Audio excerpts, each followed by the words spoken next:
Elijah's going to read his essay. Yeah, I'm gonna stand up. Yes, that would be clear. Did you put it on the docs? No, sorry. Wait, I don't have it. It's on the group chat. Culture Center. Alright, are we all there? Yep. Fatherhood. Intro. There is only one word I could say to describe the feeling of those formative days. I could put it in a sentence or a song, a poem or an essay. Maybe a story, or perhaps through my own life, my every breath. It started with one scene. Curved, arched lines created a rough, leathery pattern upon those loving hands. My father's hands. I often forget the mold that shaped many of the foundational building blocks of who I am. I was made in those days, those moments. It was a hot day. The windows were down. I could still smell the hot leather in the car seats. I sat trying to keep my little head above the seatbelt strap. I remember my dad's smile and his eyes on that day. That stare, that compassion. More than simply a love from a father to his son, it gave me a purpose, a meaning. From the radio, a song blared, a name, a word that is defined as great love, relentless. Who I am as a son. It was a cold day. I had spent the day doing some chores, tending to daily responsibilities. I found myself taking some trash to the dumpster. I had always dreaded this task, not because the trash smelled bad or because it was too heavy to carry up the hill, but because the dumpster was so tall and I was quite a small fellow.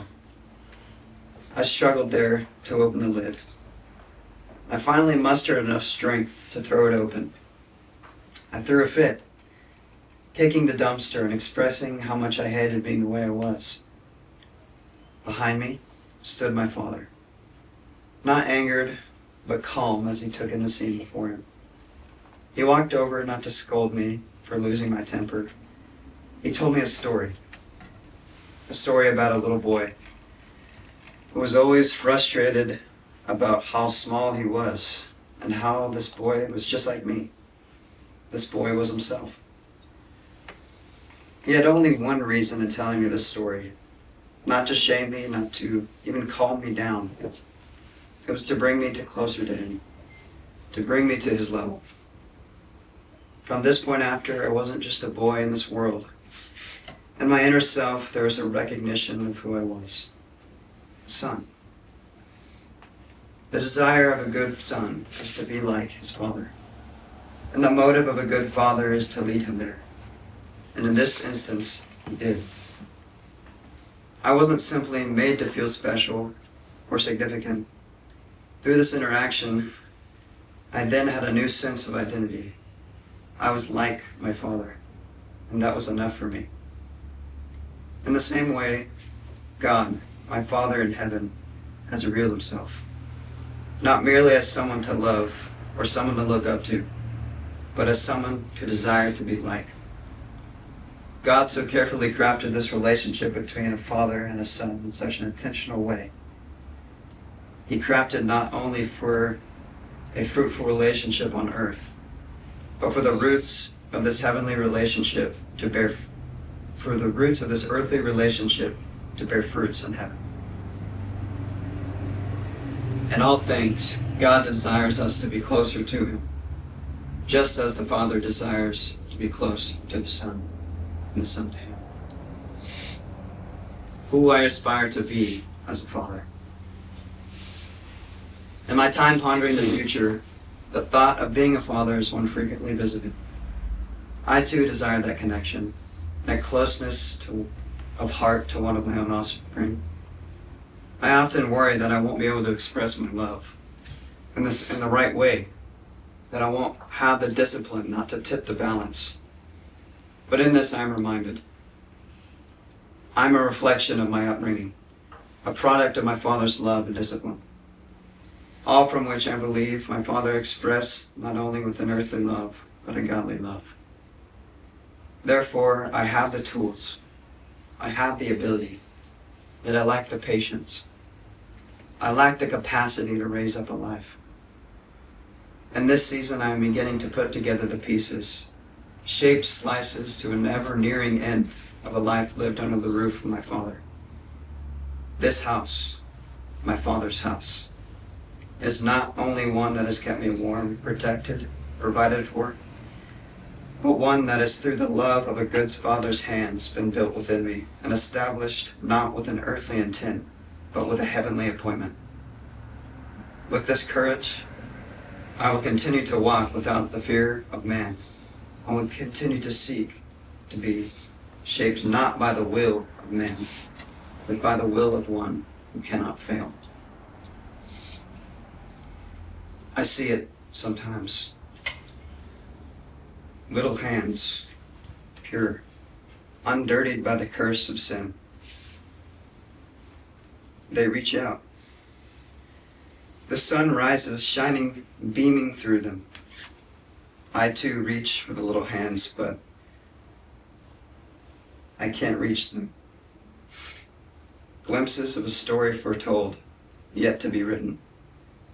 Visions of a love known, yet to be practiced. Thank you.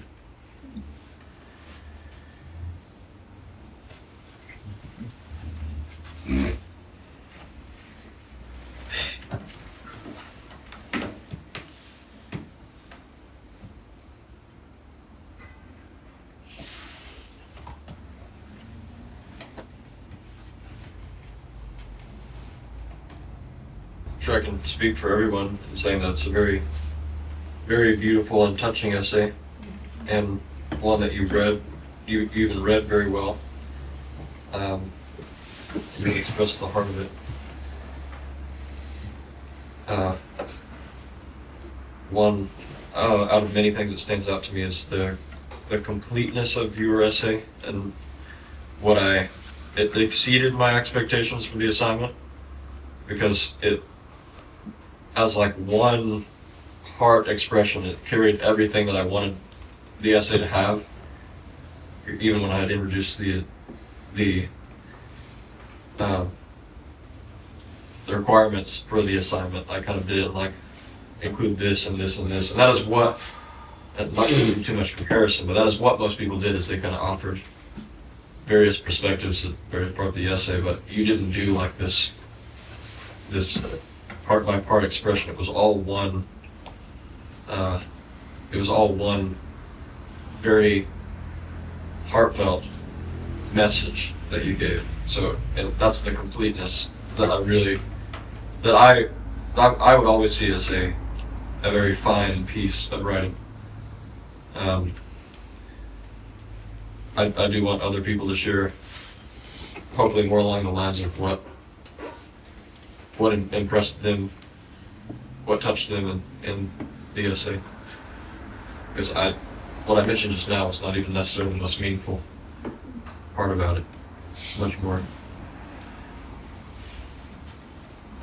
I'd actually read this essay the day he sent it out, and it was actually at Granny's, and I remember I felt very compelled to actually send him a message laying out how much I appreciated it. I still do struggle a lot, not only with the concept of fatherhood, but the importance of it. And you, with this, and really opened my eyes to, like, almost immediately, like, a perspective I'd never considered about fatherhood. And the way that you did it through personal experience could not have been a better way of going about that. I think very often, as nice as intellectual concepts are, and as nice as, pointing to scripture and things such as that often are, nothing quite teaches like personal testimony. And so you not only having that in your life, but then having the wisdom to recognize and write on what makes it significant, it really stood out to me. And also, just for myself, offered me a lot of grace especially in that period of time where that essay was sent out, where I was really struggling. Because even through your essay and just seeing some of the advantages and opportunities you were able to have as a child gave me a lot of grace just for some of the, especially when writing my own essay, of how to even go about that. Because I felt that my experience thus far has been a little tumultuous. And I felt just a weight lifted off of me reading yours and just being able to see what a real expression of that looks like. And so I can't quite offer much more deep critique on that, other than personally it was very significant to me. Thank you. And I'm very happy you decided to submit yours, because I can definitely attest that I think it was the one that it was meant for all of us to go over. I think you captured the concept very well and very simply. I'm not quite sure how to word it, but I'm going to just see if I can explain it as I go. It kind of touches on what Noah shared, but like, I really appreciate how the way you wrote the essay wasn't like systematic or like formatted in a like strictly structured way. Like it flows, kind of like a prose poem.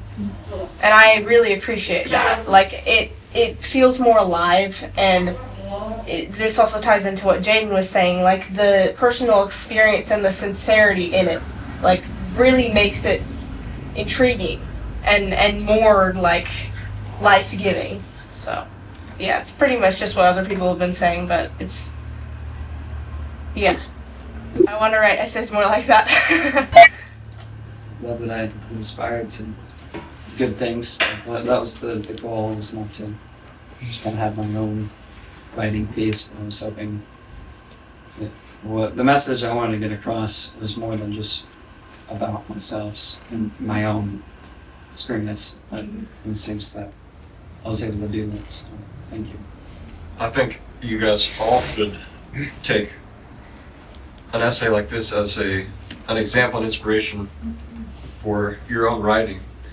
No, that does not mean you have to adopt Elijah's style. You don't have to. I think Elijah leans a lot towards emotive expression, and that has its place. I'm not even saying you have to be super emotive either, but the way that he processed the assignment was not like, it was not as much a matter of making sure he met all of the points and requirements. It was, he took the subject and he really took it to heart. By taking it to heart, it's not just, it was something he thought deeply about that was meaningful to him, but as has been pointed out, it was the expression of the entirety of himself. It wasn't just the writing down of a thought that he composed in his mind, which is the way we tend to think about writing. Is, you know, it's put together something that sounds like it fits the subject, and then consider that to be a finished work. Writing definitely, and it will naturally be so the more that you do, as with anything else that you practice, but writing should include the fullness of yourself. If it's something you're writing about that is meaningful to you, like Fatherhood is for Elijah. I'm not saying it's not meaningful to anyone else, but what do you think I even mean when I say write with the fullness of yourself? We already pointed out some things that contribute to that. I don't want that to sound just like some profound expression that doesn't really mean that much at the end of the day. What does it actually mean to you guys? I think it can be very easy, especially for anyone like myself who's more academically experienced and has written a lot of papers, to write a paper that meets a requirement rather than writing as a means of expressing yourself and what you actually are passionate about. And I think that was honestly the biggest thing that stood out to me, that I thank you for saying what you said, because it actually gave me words that I was looking for, where I think that, as Haley noted, why it felt so much like prose poetry is because I feel like with a lot of us, poetry is a opportunity we feel where we can more fully express ourselves, because it's a lot less strict with how you have to write it.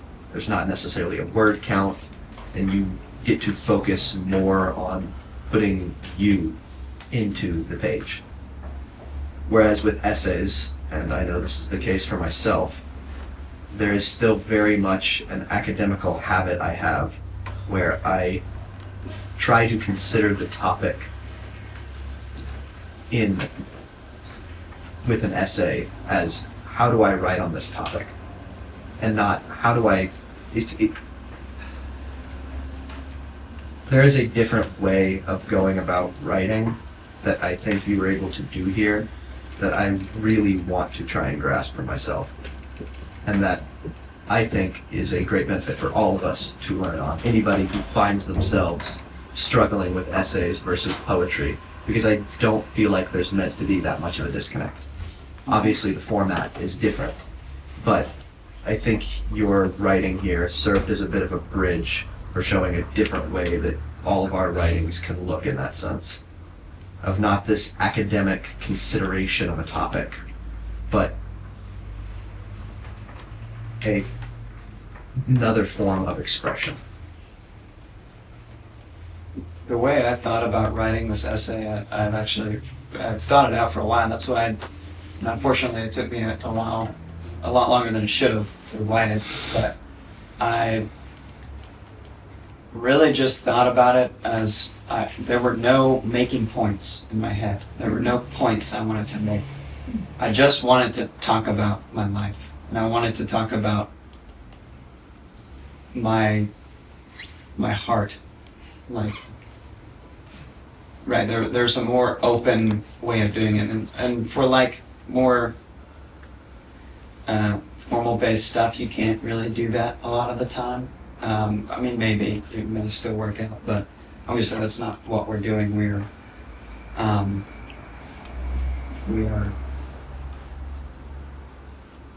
We're expressing ourselves from our heart. That's the point, and I think that is true writing. When it comes down to it, it is an expression of what is within you, and that's what I try to do, and I think everyone here is capable of that. And it's already been seen that you guys are. It's not just me. Yeah, the first thing while Jaden was talking, I was thinking about how normally when you write an essay, or when I write an essay, like that being the difference between poetry and essays, is I often think about writing an essay merely in an intellectual way, whereas poetry often stems from your heart, or like something deeper than logic. And I think that's what you captured, is you captured something more profound than just giving information. So like writing with your whole self is not just writing from your mind, but it's also writing from your soul and the deeper parts of you, if that makes sense. I don't think I fully understand what I'm saying myself, but Something one of my parents told me a little while ago is testimony is what speaks to people the most. And I think that's what I really appreciate the most out of this essay, because it could be just a test. It's not just your stories of your life. It is deeper than that. And I think that's obviously what a testimony is, but it's interesting to see that something personal to you can have an impact on somebody else in maybe the same or maybe the different way. But I appreciate that it wasn't, like others said, a very formal essay, I guess, and it was very meaningful, and I could really see your heart, and I really appreciate that. Thank you. Thank you.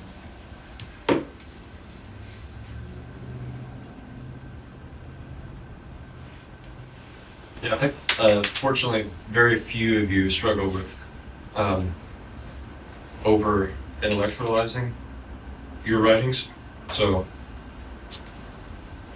but approaching, especially with essays, like formality, which early on when it came to like giving your essay structure and methods, ways to do that, like with this actual essay, I think in a previous essay too, I was encouraging outlines, so that's giving your essay structure. Those things, I mean, you may already know this too, but those formality is like a guiding rail. Like, think of bowling. You know, you have these little rails that pop up. So that kind of just makes sure that your message reaches the reader, and maybe you get a strike. I don't know. But poetry is not to be considered just a different kind of guiding rail. Like, you know, it's not, it doesn't take the place of formality. I think poetry, especially where poetry begins in you, that should be the foundation of any writing. Poetry is not just a thing different from an essay. Poetry is a lot deeper than that difference we have, you know, between essay, poetry, prose, poem. Poetry is the foundation of all of that. Poetry is the word I'm using because it's what I'm using to refer to what is really a sincere and creative expression of the human soul. I like the word soul because that includes, it does include the mind, but paired with the heart and the deeper realms of the human being. So that you could say writing with the fullness of yourself is pretty much the same thing as writing with your soul. Yeah. But that's something that definitely still stands out. Elijah's writing is it is poetic, but we're seeing that poetry doesn't just mean having to do with poems and the ways and subjects in which they're usually written, but it's an attitude, a posture of the pen that you exercise in everything that you write. And there's really no instance that I can think of where that's not helpful or helping you to reach your goal in some way when you're writing something. Okay, is there anyone else on Elijah's essay? I don't know if you would be able to describe anymore, but what really intrigued me was the ending. And it seems like there is a lot of maybe personal stuff in it. But I was just wondering if you would be willing to share a little bit more, because it is kind of cryptic in some ways.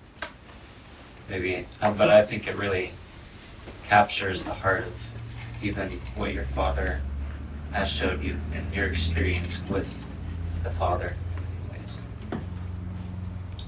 Yeah, that last part is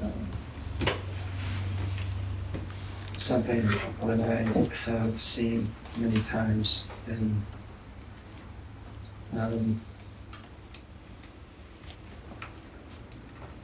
know where it comes from. I know if it's a dream or a vision, but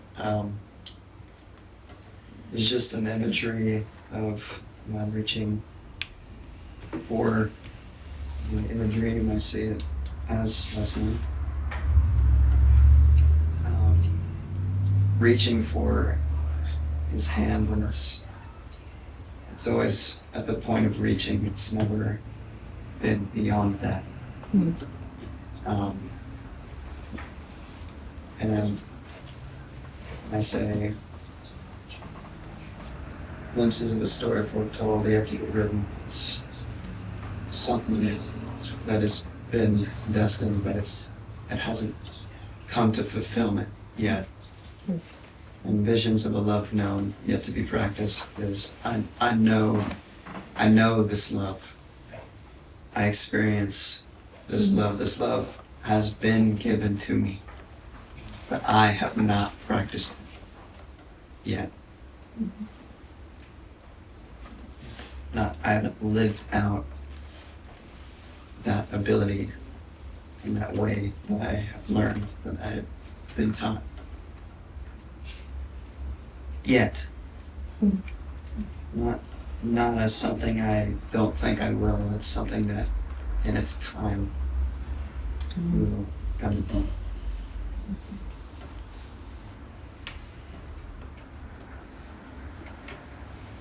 If that gives you any more clarity on what it means. Kind of legit.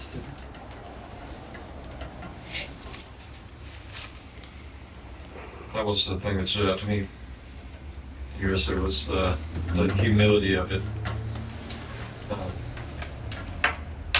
because it was very retrospective essay, whereas I think much of what we would consider the subject of fatherhood or motherhood is what will things be like, what things will be like, so very forward looking, but with the seriousness with which Elijah took the subject could only lead him to what was near at hand for him, what was right before him, what he could see, what he was certain about. And that part of it shows a real evidence to me of the humility of Elijah's heart regarding what for people all of our ages tends to be a pretty intense aspiration and longing. So that is definitely encouraging. Yeah. No, I definitely saw like a desire for it, even though, the ending has these kind of hints of I'm not there yet, and almost like a longing for it, but I never, for once, didn't see a desire for it. I think that's what's really special about the ending there. And I think you have, just, as somebody who knows you have practiced that love. It's not in the fullness, obviously, but those kind of things are inevitable, when you have been brought up in that way.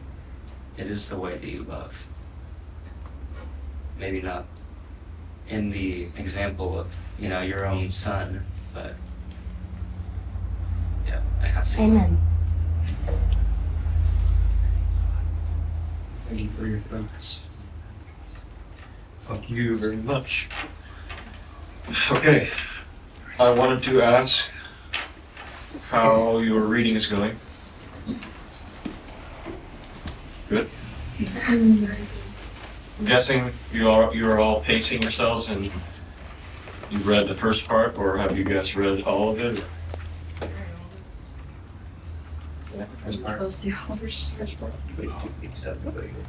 I'm still reading glossary of terms, but other than that, I've read it. Yeah.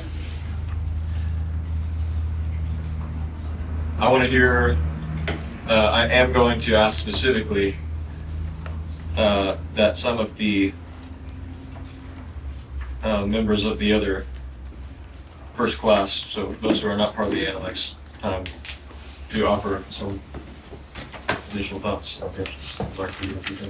People who are not. Yeah, People who are just now beginning to read the book for the first time. The book gets here today, so. He hasn't had the opportunity to yet, but I told him he was fine because he had 2 weeks. Yeah. He also wasn't here for the excitement. Okay, sure. Before reading the introduction, Kim has mentioned to me many times about that new way, the non-doing, effortless action. I think it's really cool. It is pretty. But I didn't know that it was analytics. I didn't either. Yeah, it's not from the analytics per se, but it's definitely included. And that is actually it is from it in the sense that that was kind of our first introduction to it. So, but the concept goes pretty far back. Others. How do you look awfully nervous? You don't have to say anything. I'm just genuinely curious. Oh, okay, that's probably why you're nervous. The procrastinator. Huh? Yeah. Who else? Miles has a bridge. Haley, Daniel. I'm not sure yet.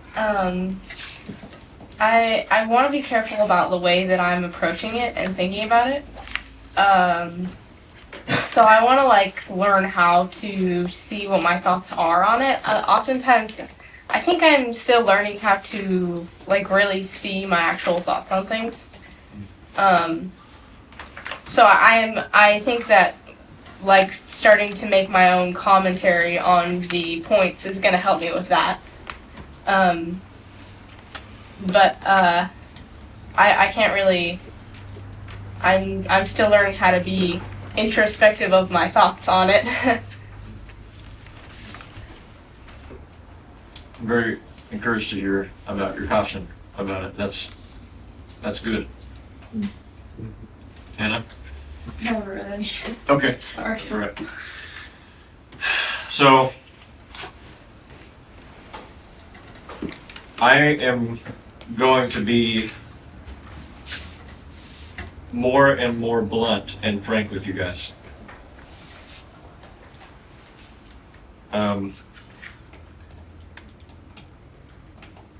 This is something the import of which I haven't fully grasped yet. So I'm not even saying it's so important I can't even imagine how important it is. I'm not approaching it that way. It's just there's something behind what the Lord is doing in it that I'm still coming to understand. I haven't fully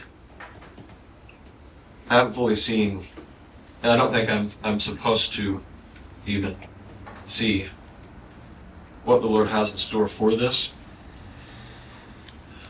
But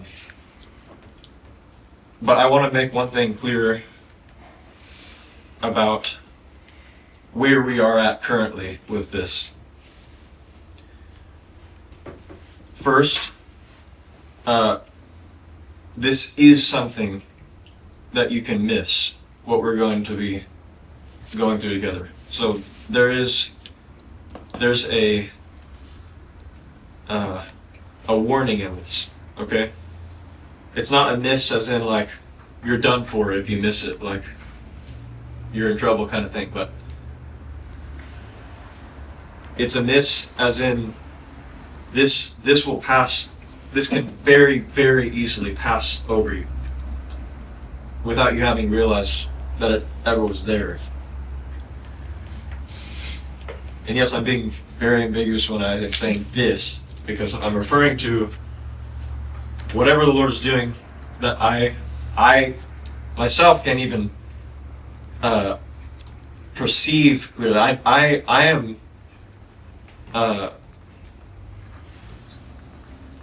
I'm following it. I can at least say. So it's not unknown to me. I can see it in one sense. In another sense, I can't see it. Because the shape and form and even the goal, the target towards which this is moving, that's what I can't see it in one sense. But in another, I know where it's going, and I know I'm going to be going that same direction. This is really broad and unclear. These are very broad and unclear ways of putting it, but it is very likely to pass over some of you. Okay? It doesn't have to. But you're very I'm being very honest when I say you are very likely to miss some, if not all of what is ready to be given to you. And this is the next thing. None of you right now are able to receive it. Not a single one of you.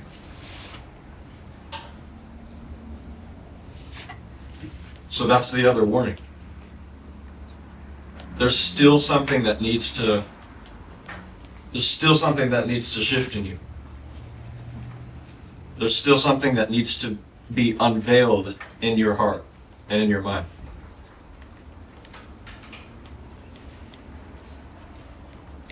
This is going to be something that has absolutely no room for any sort of presumption. And no, I'm not just talking about the sort of presumption that someone might have who thinks they already know stuff. I'm not just talking about that presumption.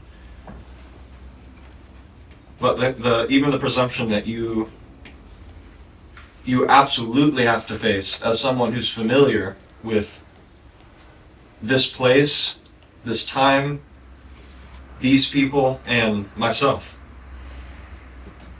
Not a single one of you are not going to have to wrestle with that and deal with that in some way. Because that will be, and is currently serving as the veil that will not allow you to witness and to receive the things that the Lord has in store in what He's doing through this. So, if you feel sobered by this, that is exactly what you're supposed to feel. And don't dismiss that soberness, don't ignore it, but actually heed it and respond to it. I will not say anything more along these lines, though I do continue to offer myself and encourage you to seek out others who are also available to be there for any question, anything that even if not especially the Lord puts on your heart as it becomes more and more sensitive to the weight and gravity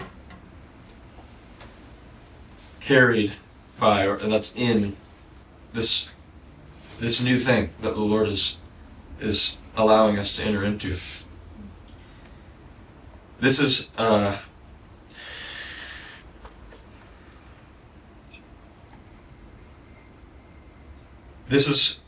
not different from what the Lord has been speaking to our community and as it regards the entering into and the sealing of the ark, actually. Mm-hmm. So the timeliness of it is major. It's critical.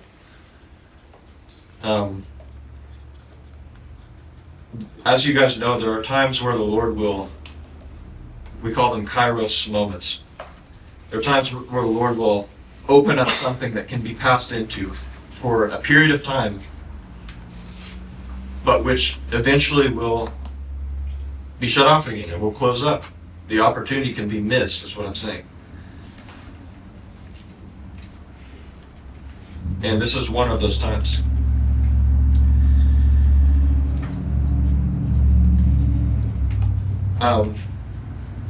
I have a writing assignment for you this week, due Sunday.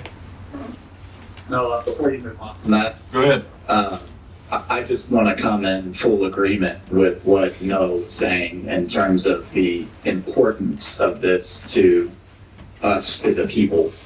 There is an enablement that is to come through this, and I certainly don't want to claim that I have full insight or understanding, quite far from it, but I absolutely believe it's an enablement, and it is leading to our people being that light upon the hill, right? That you look at a group of people and say, I'm stealing words from Tim in this moment, but how on earth did they do that, right? How does a group of people relate like that, right? And so I very much am receiving the soberness that Noah put forward and hoping that I'm able to receive some of this.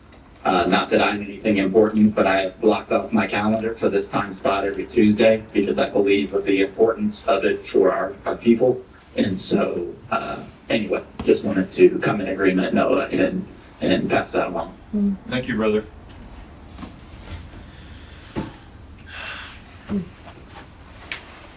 So, this will be something familiar to some of you. A few of you may have actually written about the points I'm going to give you. Some of you may have never heard of these points before, but Elijah probably knows what I'm going to give you.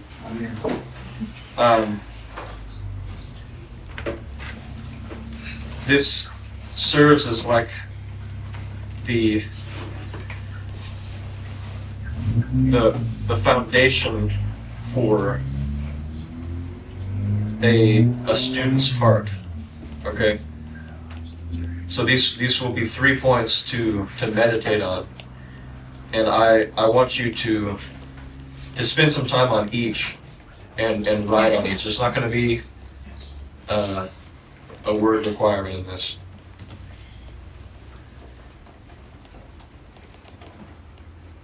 So the first point.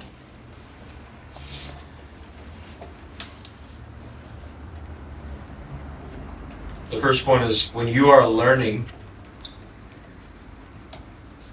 Actually, take that back.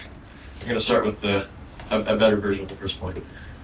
When you are among 3 people, you can learn from at least one of them.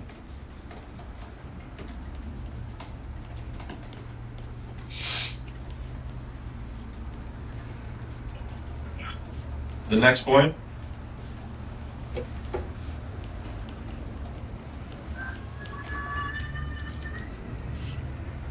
Whoa. Is that one of the 3? Yeah. Is everybody ready?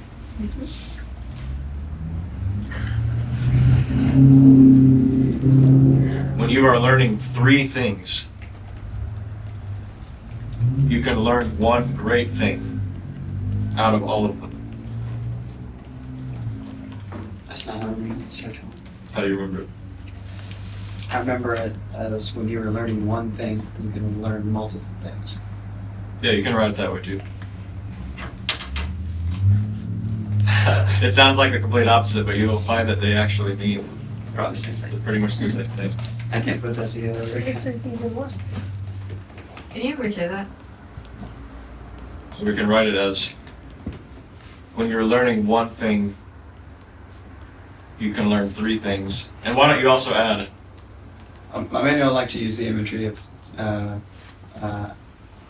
2 birds with 1 stone when you talked about that. Okay. I So just in this case, 3 birds. sure. So yeah, you can add, because I really do appreciate the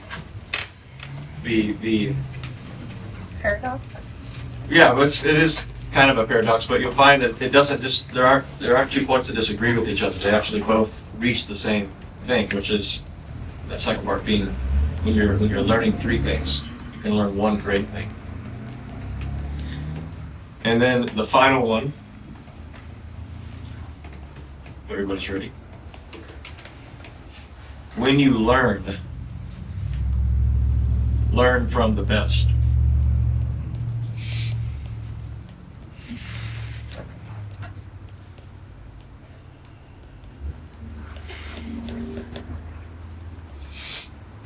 All right. Any questions? Do Sunday. Do Sunday, yes. And are we just writing like our thoughts about them? That's right. Okay.